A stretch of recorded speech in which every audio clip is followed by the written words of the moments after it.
Si Mary Grace Piatos po ba ay totoong pangalan ng isang tao? Si Mary Grace Piatos ay masasagot doon sa impeachment trial.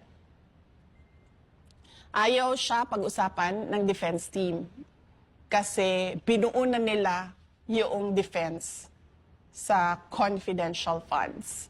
So ang pinayagan lang sa akin na ikwento ay yung timeline at ipakita sa mga tao paano ba nag-develop itong impeachment kay Inday Sara. Yung Mary Grace Piatos at iba-iba pang nilang sinasabi, nandito din yun sa timeline natin, makikita ninyo, ay may sagot.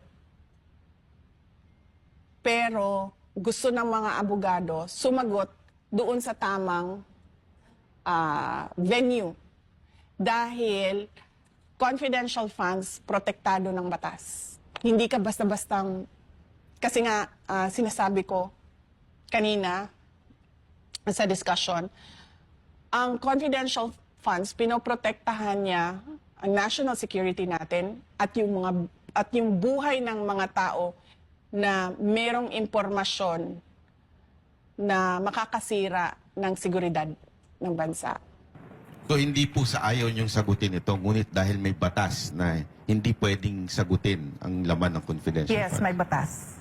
In fact, madami sa kanila sa House of Representatives ang nag-violate nung batas na yon. And mako-compromise, VP, yung operations kapag inilabas tong information na ito. Hindi lang yung operations, pero mako-compromise yung security sector ng gobyerno natin.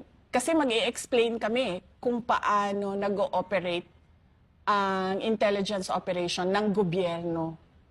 Makikita ng NPA, makikita ng makabayan, kaya takot ang makabayan sa confidential funds kasi alam nila na ginagamit yon para bumili ng impormasyon kung paano ginagawa yung recruitment, paano umaakyat sa bundok yung mga bata, mga ganon.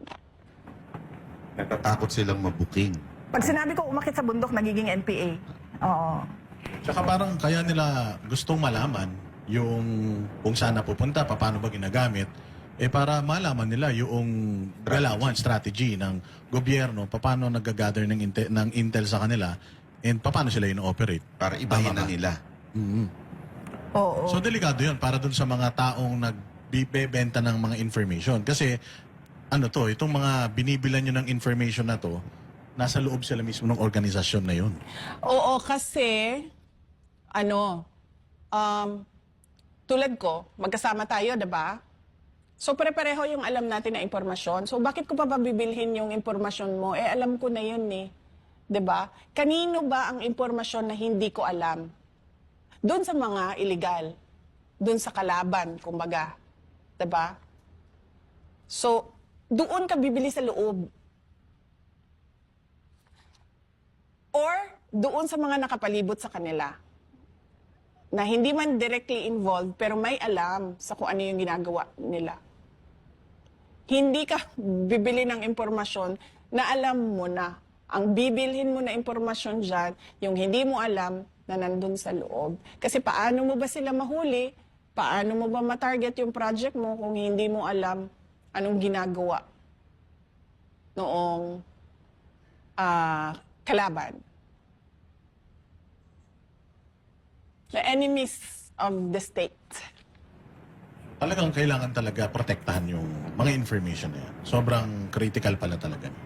Oo, sabi ko nga, pag nagsimulang mag-explain, makikita ang galawan ng law enforcement agencies. Makikita yung galawan nila.